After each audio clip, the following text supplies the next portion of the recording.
ስለዚህ ዛሬ ምሽት ደግሞ የጸጋ እንቅፋቶችን ከጸጋ እንቅፋቶች መሃል 8-9 ነገሮችን አይተናል አይደል? የጻፋችሁ ሰዎች 10ኛው ፍርሃት የጸጋ እንቅፋት ነው።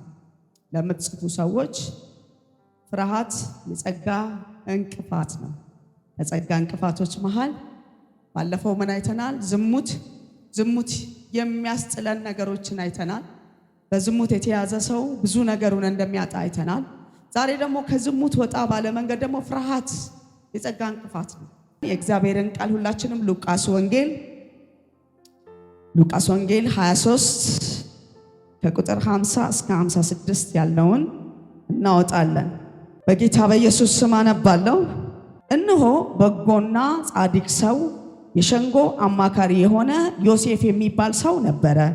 ይህም በምኩራብና በስራቸው አልተባረከም ነበረ።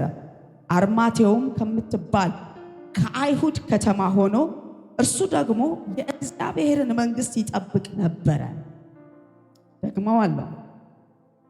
እነሆ በጎና ጻድቅ የሸንጎም አማካሪ የሆነ ዮሴፍ የሚባል ሰው ነበር። አንደኛ በጣም በጎ ሰው ነው። ሁለተኛ በጣም ጻድቅ ሰው ነው። ሶስተኛ የሸንጎ አማካሪ ነው። በጣም በሚገርም ሁኔታ እድል አግኝቷል።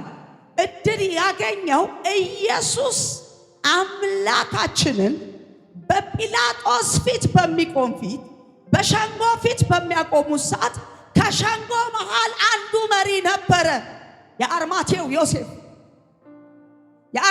ዮሴፍ በስፋት እድል አግኝቷል። ኢየሱስን ማስጣል ይችላል። ኢየሱስን መከልከል ይችላል።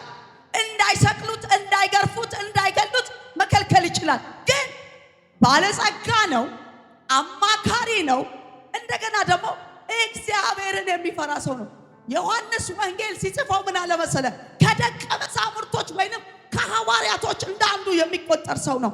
ራሱን መግለጥ ያልወደደ ትልቅ ስልጣን ይዞ ስልጣን እንደሌለው በመካከል ሲያቆሙት አንድም አውጥቶ ስለ ኢየሱስ መከራከር የማይወድ ሰው ነው። እድል አግኝቷል። ጊዜ አግኝቷል። ሲዝን አግኝቷል። ያውም የይሁዳ አንበሳ የሚባለውን ኢየሱስን ማስጣል የሚችልበት ኦፖርቹኒቲ ያገኘ ሰው፣ ጲላጦስ ጋር ገብቶ ኖ ብሎ መከልከል የሚችል፣ በሸንጎ መሃል ቆሞ ኖ እንዲህ ማድረግ አትችሉም ማለት የሚችል ሰው ፈራ። ምን ፈራ? አንደኛ በከተማው ባለጸጋ ነበር ይላል። ባለጸጋ ነበር፣ ታዋቂ ነበር፣ ነጋዴ ነበር፣ ሀብት አለው፣ ገንዘብ አለው፣ በከተማው የከበረ ሰው ነው። ግን አንድ ነገር ይፈራል። ይሄን ከተናገርኩ ንብረቴን ቢወርሱብኝ፣ ቀረጥ ቢጨምሩብኝ፣ ግብር ቢያከማቹብኝ ብሎ ይፈራል። ከነሱ መሃል አለቃ ሆነው አለቅነቱን ያልተጠቀመ ሰው፣ እግዚአብሔር ጊዜ ሰጥቶት ጊዜውን ያልተጠቀመ ሰው፣ እግዚአብሔር ላንተ ወደ ህይወት ሲያመጣው ዋና ትልቁ ነገር ምንድነው? አንደኛ ፍርሃትን ነው የምታስወግደው። ሁለተኛ ስልጣንን ሲሰጥ አጠቃቀም ካልቻልኩ በጣም ከባድ ነው። አማካሪ ነው።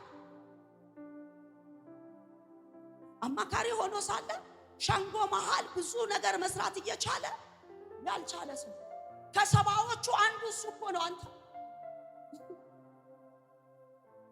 የአርማቴው ዮሴፍ ማለት ኢየሱስን ከጲላጦስ እጅ ተቀብሎ ከተሰቀለበት አውርዶ ከርቤ ገዝቶ ዕጣን ገዝቶ ኢየሱስን ገላ ያጠበ እንደገና ወስዶ ኢየሱስን ወደ ከበረው መቃብር ያወሰደው ሰው እኮ ነው። አንተ ሳይሞት መከልከል እየቻለ ለሬሳው ጊዜ ተገለጸለት። ሲሞት ተገለጸለት። እግዚአብሔር ጊዜ ሲሰጥህ አጠቃቀሙን ካላወቅ ትመታለህ። እግዚአብሔር ገንዘብ ሲሰጥህ አያያዙን ካላወቅ ለማኝ ትሆናለህ። እግዚአብሔር ወንበር ሲሰጥህ የወንበር አያያዙን ካላወቅ ወንበሩ ይገለብጣል። ዮሴፍ ትልቅ ቦታ ይዞ ቦታውን ያልተጠቀመ ሰው። ከዚህ መሃል ማንን እንደማስታውሳችሁ ታውቃላችሁ? ይሄ በዮሴፍና አንደኛ ሳሙኤል 3:1 ላይ ያለውን እስኪ ከኔ ጋር አንድ ላይ እናውጣ። ስልጣን አጠቃቀም ይፈልጋል፣ እድል አጠቃቀም ይፈልጋል፣ ሰው አያያዝ አጠቃቀም ይፈልጋል፣ ጊዜ አጠቃቀም ይፈልጋል። ሁለተኛ ሳሙኤል 3:1 ላይ በሳኦል ቤትና በዳዊት ቤት መካከል ዘመን ብዙ ጦርነት፣ ብዙን ጊዜ ጦርነት ሆነ። እየበረታ እየደከመ አሁን ምንድነው እዚህ መሃል የምናየው? ዳዊት በህይወቱ ሰው ተኮር አይደለም፣ ስልጣን ተኮር አይደለም፣ እግዚአብሔር ተኮር ነው ላይ ሳኦል ጋር ስትመጡ ስም ተኮር ነው፣ ሰው ተኮር ነው፣ ዝና ተኮር ነው፣ ወንበር ተኮር ነው፣ መሳሪያ ተኮር ነው። እግዚአብሔር በሰጠ ጊዜ ምንድነው ትኩረት? ጸጋ ሲመጣብህ ጸጋው ልትጠቀምበት ሳይሆን ጸጋው ሊጠቀምብህ ካልሆነ መጠቀሚያ ካረከው የሆነ ቀን እንደ ሳኦል ጥሎ ይሄዳል። በዳዊት ቤትና በሳኦል ቤት ጦርነት ተነሳ። ግን በሚገርመው ለዳዊት ከሳኦል ቤት ወዳጅ ተመረተለት። እግዚአብሔር ያስቀስቀጨና እግዚአብሔር ያዘጋጅልሃል በለው። ፍርሃትን አስወግድ በለው። ፍርሃት ሲወገድ በለው እግዚአብሔር መዋጋት ይጀምራል በለው።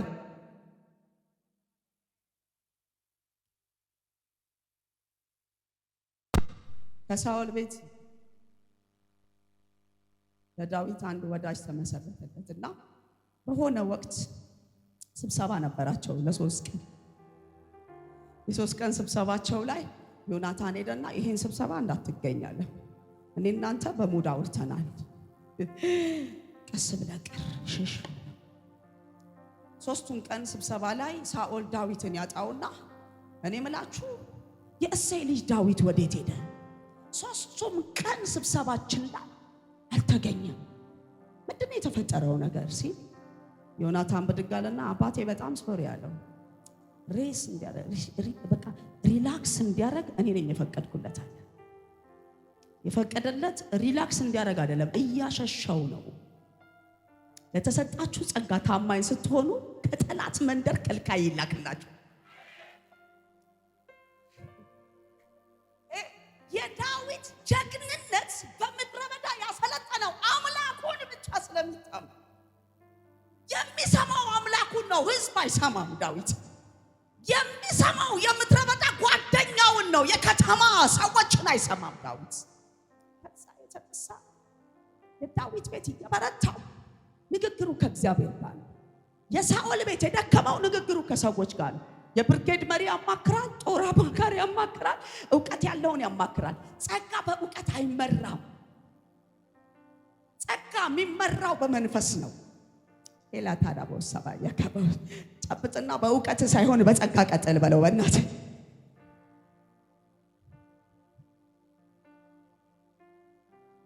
ዳዊትን ሳኦል ሊስመው አይደለም የታለ ያለው ሊገለው ሁሉ ጊዜ እንደ ወንጭፍ ነው ጦር እየወረወረ የሚስተው። ይሄኛው ስብሰባ ከባድ እንደሆነ ዮናታን ገብቶታል። ዛሬ በክፎች ምክር ላይ እግዚአብሔር ያነሳል፣ ከክፎች ስብሰባ ያስመልጣል። በጠዋት ተነሳና ዮናታን እድል አለው፣ አባቱ ይሰማዋል። የአባቱ የመጀመሪያ ልጅ ነው፣ ተወዳጅነት አለው፣ ተቀባይነት አለው፣ ተሰሚነት አለው። ማታ አባቴ በጣም ፈልጎክ ነበር አለ። ዛሬ ከተማውን ልቀቅና ጠፋ፣ ሰዷቸዋል ሊያስጨርስ። ዳዊት ሸሸ። በጎልያድ ፊት የተዋጋሁለት ጎልያድን የሚያክል ሰው አምላኬ እግዚአብሔር በፊቱ የዘረረለት ምን አርግ ነው የሚለኝ? ተው በቃ እሱን ተወውና አንተ ወደፊት ሂድ። ዛሬ በጸጋ ወደፊት ማምለጥ ይሆን።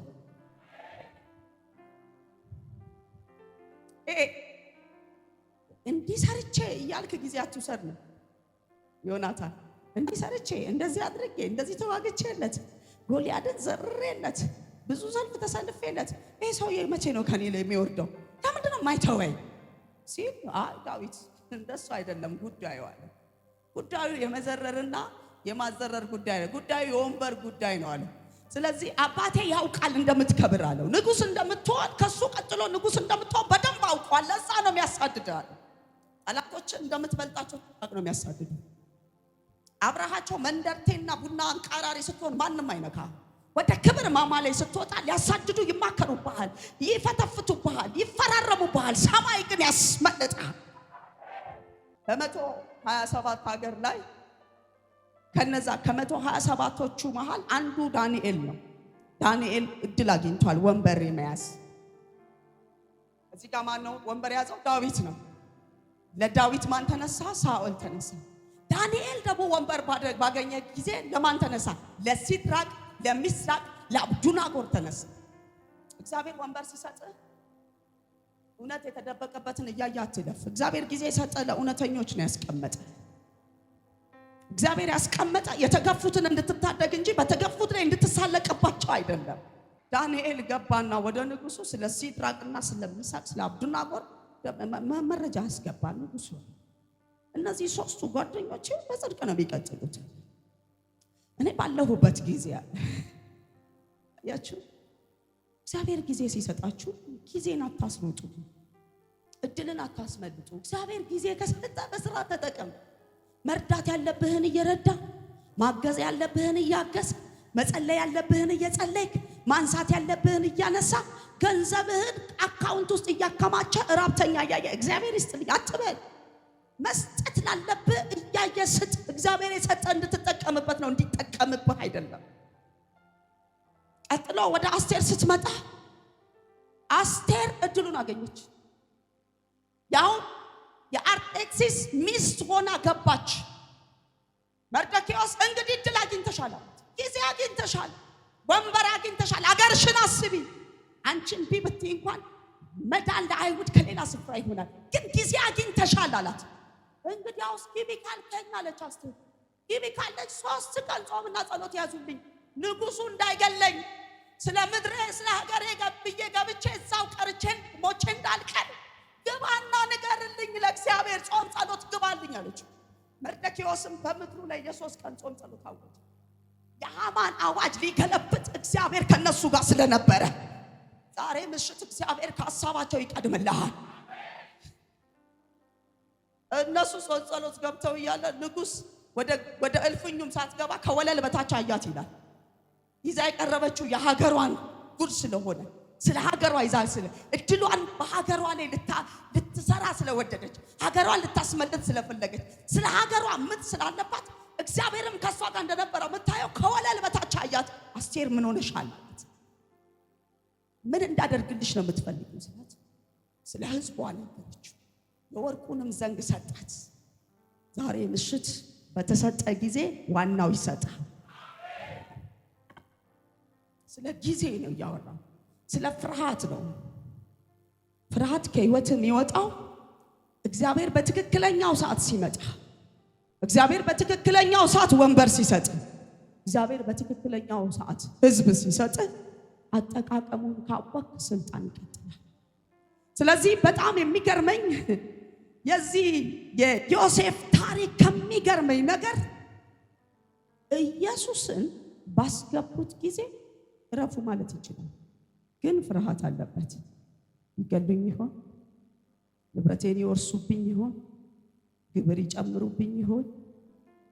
ሀገሪቷ ላይ ንብረት ያለው እሱ ነው፣ ባለጸጋ ነው፣ ታዋቂ ነው፣ እውቅና አለው። አንገላቱኝ ይሆን ይልና ኢየሱስን እያወጡ ሲያስገቡት ዝም አለ። ጭብጥና መናገር ባለብህ ሰዓት ተናገር በለው። እስኪ እግዚአብሔር ጊዜ ሲሰጥ በለው፣ ዝም ብለህ ጊዜህን አታሳልፍ በለው። ዮሴፍ እድል ገና ከሱ እንዳልተወሰደች የምታውቁት ይሄ ሸንጎ ባለስልጣን በነበረ ጊዜ ዮሐንስ ከሐዋርያት መሃል አንዱ እንደነበረ በተናገረ ጊዜ ማቴዎስም ስለሱ ጽፏል። 26:4 ላይ ስትሄዱ ኢየሱስ ላይ ተንኮል አስበው በተሰበሰቡበት ጊዜ እዛው ሸንጎ ላይም ነበረ። ቀጥሎ እዛው ማቴዎስ 27:1 ላይም ይሄንኑ ይናገራል። ዮሐንስ 5:16 ላይ ይናገራል። ዮሐንስ 5:18 ላይ ይናገራል። ዮሐንስ 7:1 ላይ ይናገራል። ኢየሱስ ሊገደል እንደተፈለገ ማን ወጥቶ ሹክ እንዳለው ባናውቅም መንፈስ ይመራው ነበር ይላል መጽሐፍ ቅዱስ። ይሄ ሰው ይሄ ዮሴፍ የሚባል ሰው እያለ ኢየሱስን ግን መንፈስ ያስመልጠው ነበር። ተማክረው ሲጨርሱ አየር ያስቀይረው ነበር። እግዚአብሔር ለኢየሱስ ወጥቶ ሊገሉ ተማክረው በኋላ ብሎ የነገረው የለም። ግን መንፈስ ራሱ ምን ይለው ነበር? ይመራው ነበር። ዛሬ የእግዚአብሔር መንፈስ እየመራ ያስመልጣል። ትክክለኛ የእግዚአብሔር መንፈስ ካንተ ጋር ሲሆን መሆን ሲጀምር የምትሆነው አንደኛ ክፉ ምክሮች መሃል መገኘት ታቆማለህ። ክፉ ምክሮች መሃል አትገለጥም፣ አትጋፈጥም፣ አትገኝም። ይሄ አርማቴው ዮሴፍ ግን ሁሉ ጊዜ በሸንጓቸው መሃል ነበር፣ በምክራቸው መሃል ነበር። ኢየሱስ ሊገደል ሲወሰንም ነበር፣ ኢየሱስ ሊሰቀል ሲወሰንም ነበር። ኢየሱስ ላይ በሚደረገው እያንዳንዷ ጥሪ ነበረ፣ ግን አይችልም። ምን አለበት? ፍርሃት። የምን ፍርሃት? እጄ ላይ ያለው ይነጠቃል። በጣም ባለሀብት ማለት ነው። በጣም ባለሀብት የዘጋ ባለሀብት ፖለቲካን መቃወም አይወድም። ለምን ሲባል ካለው ንብረት የተነሳ ይወረስብኛል ሲል አፉን ዘግቶ ነው የሚኖረው። ልክ እንደዛ ነው ይሄኛው የአርማቴው ዮሴፍ። ከሀብቱ የተነሳ ይወርሱብኛል፣ ግብር ይጨምሩብኛል፣ የቀረጥ ሂሳብ ያበዙብኛል ብሎ ስለሚፈራ ደፍሮ ኢየሱስን ማስከልከል አልቻለም። የወንጌሉ እውነት እየገባው ወንጌሉን ሸፈነ። የፈራው የሰበሰበው እንዳይወሰድበት ነው። አንዳንዴ ትክክለኛ መልእክት ይዘን ይህን ትንቢት ብናገር ቢገሉኝስ፣ ይህን መልእክት ብናገር ቢያስሩኝስ፣ ብታሰርስ ብሎ ብዙ የእግዚአብሔርን ድምፅ የሚሸሽጉ ሰዎች እንዳሉ ልገልጽ እወዳለሁ። ተመለስ የሚል ስብከት መስበክ የሚፈሩ ትውልዶች ባሉበት ምድር ላይ ያለ እየሰማ ኢየሱስ እውነት እንደሆነ፣ ኢየሱስ መሲህ እንደሆነ፣ ኢየሱስ አዳኝ እንደሆነ እየሰማ መጥቶ እነሱ ፊት ግን አይገልጥም። ስልጣን አለው እኮ ማስቆም።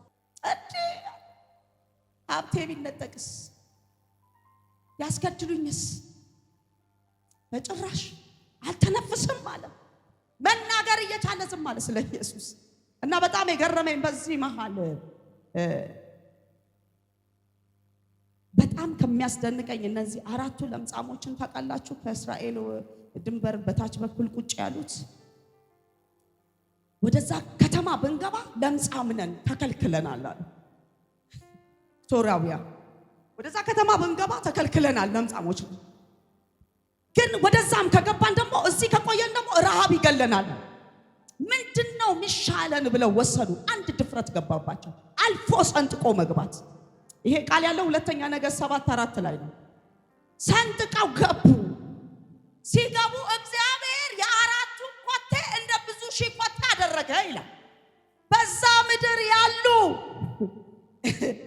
ደንግጠው ብዙ ሕዝብ የመጣባቸው ይመስል ፈርተው ወርቃቸውን፣ አልማዛቸውን፣ እንቋቸውን አስጠፍቋቸው። ደፋር ከሆነ ፍርሃትን ካስወገድ እግዚአብሔር ራሱ መንገድ ይመራል። ፍርሃት ርስትህን ያሳጣሃል። ፍርሃት ፈውስህን ያሳጣሃል። ፍርሃት ጓደኛ ያሳጣሃል። ፍርሃት እግዚአብሔር የፈቀደልህን ሲዝን እንዳትኖር ያደርጋል። ስለዚህ አልፎ መግባት የምትችለው ፍርሃትን ስታወጣ ነው። ስለዚህ ዛሬ እጸልያለሁ ፍርሃት ከህይወታችሁ ይመታ። እነዛ አራት ለምጻሞች እንዳይገቡ የሚያደርጋቸው ለምጻቸው ነው። አንደኛ ከባድ ነው። ለምጻም በጉባኤ መሃልም አይገኝም፣ ወደ ከተማው በርም አይገባም፣ ወደ ቤተ መቅደስም አይገባም። ብዙ የሚይዛቸው ነገር አለ። ግን ይርባቸዋል፣ ረሃብ አለ። የዶሮ ኩስ በሚበሉበት ዘመን ከባድ ቻሌንጅ በነበረበት ጊዜ አልፈው እንዳይገቡ ለምጽ አለ፣ አልፈው እንዳይሄዱ መገደል አለ። ስለዚህ መወሰን አለባቸው። ዛሬ ወስኖ የገባ ሰው በድል ይመለሳል።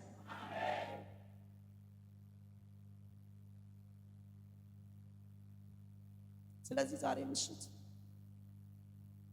እግዚአብሔር ፊት መሆን ትፈልጋላችሁ? ከሰው ትኩረት ውጭ ሰው ተኮር አትሁኑ።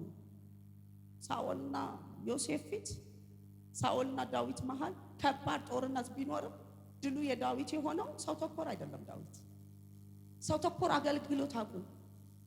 ሰው ተኮር ልሳን አቁም። ልሳኖች የሚፈቱ ናቸው። ሰው ተኮር ትንቢትና ስብከት አቁም። ዳዊት ሲጨንቀው ሲከብደው፣ ሳኦል ሲከብደው አፈሙዝ ያነሳል። ዳዊት ሲከብደው ወደ ተራራ ይወጣል። ወደ ህልውናው ፊት ይገርባል። ጌታ ሆይ ምን ትላለህ? ልውጣ? ምንድነው የምትለኝ? ከብዶኛል፣ አቅቶኛል፣ ሳኦል እንደምታውቀው ሊገለኝ ነው፣ ምን ትላለህ ሲል ውጣ፣ እኔ ካንተ ጋር እወጣለሁ። ከሳኦል ጋር የሚወጣው አፈሙዝ ነው፣ ከዳዊት ጋር የሚወጣው እግዚአብሔር። ስለዚህ ዛሬ እግዚአብሔር ከሚጮሁት ጋር ይከተላቸዋል። በሚመራው ህዝብ መሃል መውረድ ማለት ሰው ተኮር መሆን። ሳኦል ሺህ ገደለ፣ ዳዊት እልፍ ገደለ ብለው ያሉት የሚመራው የራሱ ህዝብ፣ ሳኦል ራሱ የሚመራው ህዝብ ሳኦልን አወረደና ትንሹ ዳዊትን ማክበር ጀመረ። ይሄ ነው በዳዊትና በሳኦል ቤት ለረጅም ጊዜ ጦርነት ይሆናል። አያችሁ፣ ሳኦል ጎልያድን ፈርቷል፣ ዳዊት ጎልያድን ደፍሯል። ሁሉ ነገር እያለው ከፈራ ሰው የሆነ የተነጠቀው ነገር አለ ማለት ነው። በጣም ከፈራችሁ ቶሎ ገብታችሁ ጸልዩ። ልባችሁ ከፈራ የሆነ ነገር ሊከሰት የሚመስል ፍርሃት ከመጣባችሁ የሆነ ሀፕን ሊያደርግ ያለ ነገር አለ፣ ቶሎ ብላችሁ ግቡ። ሰይጣን መጀመሪያ የሚጥልባችሁ ፍርሃት ነው። ፍርሃት ይጥልባሃል። የፈራ ሰው መቼም አያሸንፍም፣ አሸንፎም አያውቅም። ሳኦል ፈርቶ ቤት ለቤት ሲቅበዘበዝ፣ ዳዊት ግን በድፍረት ማነው ይሄ ፍልስጤማዊ ሸለፈታም አለ። ሸለፈቱን የገለጠለት እግዚአብሔር። ትንሹ በምድረ በዳ ከብት በግ የሚጠብቀው ዳዊት ትልቁ ጦርና ጦር ብርጌድ መሪ የሆነው ሳኦል ፈርቶ ወደ እልፍኙ ሲገባ፣ ዳዊት በድፍረት እግዚአብሔር ግን እያስቀደመ ይዋጋ ነበረ። ፍርሃት ከገባብህ ጸጋ እየጣልክ ነው የምትሄደው። ፍርሃት ከገባብህ ታማኝነት እየጣልክ ነው የምትሄደው። ፍርሃት ከገባብህ ቅንነት እየጣልክ ነው የምትሄደው። ፍርሃት ከገባብህ ተሰሚነት እየጣልክ ነው የምትሄደው። ፍርሃት ከገባብህ ፊት ለፊት ያለ ነገር ይወረሳል። ዛሬ ፈጽሞ የፍርሃት መንፈስ ከቤታችሁ ይነቀል። ፈጽሞ የፍርሃት መንፈስ። እግዚአብሔር በመጨረሻው ባለቀ ሰዓት ነገሮች እያለቁ እያከተሙ ሲመጡ ለዮሴፍ እንደራራለት የምታውቁት ኢየሱስ እነ ጲላጦስ ቤት ሲቀርብ የክፋቱ ጥግ ጲላጦስ እግዚአብሔር በህልም እንኳን ቢያስጠነቅቀው እግዚአብሔርን አልሰማም አለ። የጲላጦስ ሚስት ደብዳቤ ጽፋ ላከችለት። አሁን እያሰቃየው ያለው ነው ንጹህ ሰው ነው፣ ስለዚህ እንዳትነካው፣ በፍጹም እንዳትነካው አለች። ጲላጦስ ግን የክፋቱ ጥግ ኢየሱስን አስገረፈው አይደለም ገረፈው ነው የሚለው። ኢየሱስን አላስገረፈውም፣ ራሱ ጲላጦስ ነው የገረፈው። እረፍ እያለችው። አንብቡት መጽሐፉ። በህልም እግዚአብሔር ያስጠነቀቀው ሰው ህልምን አልፎ ሲዋጋ ታየዋለህ። ፍርሃት 5 ነገር ያስጥልሃል። አንደኛ ፍርሃት ከሚያስጥላቸው ስልጣንህን እንዳትጠቀም ያደርጋል። ወይንም የዘላለም ሚስጥር እንዳትቀበል ወይንም እንዳትጠቀም ያደርጋል። ፍርሃት ደግመዋለሁ፣ ስልጣንን እንዳትጠቀም። ዮሴፍ አልተጠቀመው፣ ስልጣኑን አልተጠቀመም፣ ዘላለማዊ ሚስጥሩንም አልተጠቀመም። የድነት የዘላለማዊ ሚስጥር፣ ህይወት የሚሰጥ የዘላለማዊ ሚስጥር፣ የእግዚአብሔርን ክብር የሚያይበት የዘላለማዊ ሚስጥሩን መጠቀም አልቻለም። ያገኘዋል እኮ ኢየሱስን ያገኘው መጠቀም ያልቻለ ሰው። ቀጥሎ የገባውን ወንጌል የመግለጥ እድል አግኝቶ አልገለጠውም። የገባውን ወንጌልን ወጥቶ ቢሰብክ እስጢፋኖስ የተወገረው 7 የቤተ ክርስቲያን ዲያቆናትን ከሾመ በኋላ ወንጌልን ከሰበከ በኋላ አደባባይ ላይ ነው የወገሩት። አሁን ምን ፈራ? ፈራ ብትላይ መወገርን ፈራ። ዘላለማዊ የሆነውን የገባውን እውነት እንዳይናገር ፈርቷል። ምን አንደኛ ምን አለው ይላል መጽሐፍ ቅዱስ? ምን አለው ይላል? አንደኛ በጎ ሰው ነው። ሁለተኛ እሺ የሸንጎም አማካሪ ነው። ይሄ ሰው እየቻለ ነው ያልቻለ። እየቻላችሁ ያልቻላችሁት ነገር ምንድነው?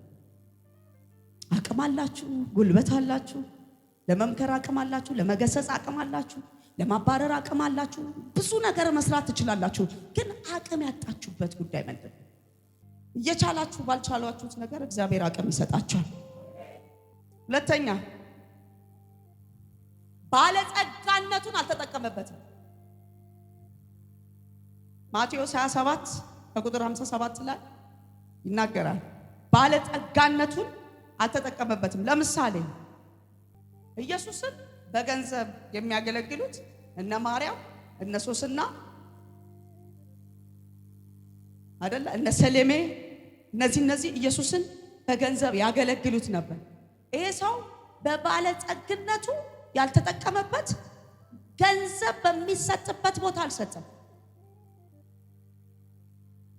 ብዙዎቻችን ገንዘብ በሚሰጥበት ቦታ የማንሰጠው ሰጥቼ ምን ሆነልኝ? ዘርቼ ምን ተጠቀም? ምንድነው የተጠቀምኩት ነገር? እስኪ ማቴዎስን አንብበው። ማቴዎስ 27 ከቁጥር 57 ዮሴፍ የተባለው ባለጠጋ ሰው አርማቴስ መጣ። እርሱም ደግሞ የኢየሱስ ደቀ መዝሙር ነበር። በመሸም ጊዜ ዮሴፍ የተባለ ባለጠጋ ሰው ከአርማቴ መጣ። እሱም ደግሞ የኢየሱስ ደቀ መዝሙር ነበር። የኢየሱስ ደቀ መዝሙር ሆኖ ነው እንግዲህ ኢየሱስን እዛ ቦታ ማትረፍ ያልቻለ። አንደኛ ምን ነበር ይላል? ባለጸጋ ነበር ይላል። ባለጸግነቱን ለምንም አልተጠቀሙም። እንደያዘው ነው ትግል የሆነበት። ይዘህ አትታገል። እግዚአብሔር በሚሰጥ ስፍራ ላይ ዝራ፣ ይበቅልላ። ማድረግ እየቻለ ባለመቻሉ ያልተባረከ ሰው፣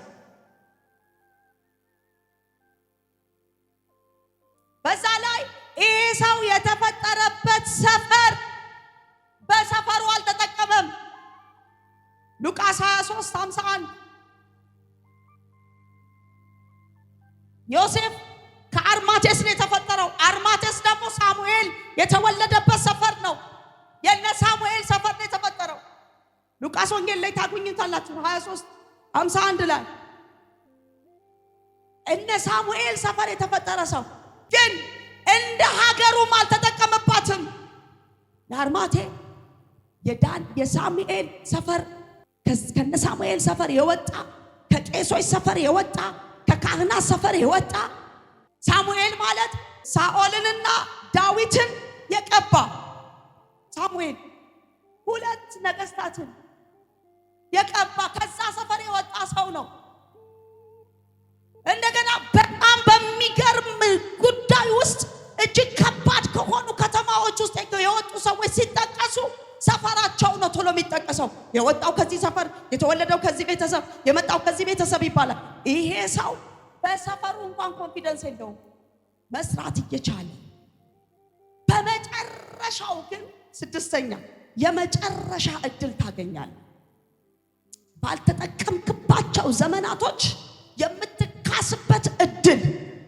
5 የመጨረሻ እድል ታገኛለህ።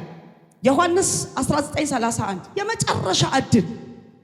ከመገረፉ በፊት መከላከል ስችል፣ ከመሰቀሉ በፊት መከላከል ስችል፣ አሁን ግን እድል ካገኘው አይቀር ኢየሱስን ራሴ ልቅበረው ስጡኝ አላቸው። በድህነውን ስጡኝ ልቅበር። ጲላጦስም ፈቀደለት። ገንዞ ከፈኑን ገዝቶ ሸፋፍኖ የቀበረው ዮሴፍ ነው። ከመስቀል ላይ ለማውረድ ከማጋ አወርዳለሁ አላለም። አውርዶ እንደሚቀብረው እርግጠኛ ነው። ወደ ከተማ ሮጦ ኢየሱስን ሲያመጣ እድል ለሆነ ሰው ዛሬ ምሽት አንድ እድል ይሰጠዋል። ይሄን አሳካፋ ያራቡስ አንተ ምን ሆነ ነው? ስልጣን አመለጠው። የከባውን ወንጌል አለመናገር አመለጠው። ባለጠግነቱን አመለጠው፣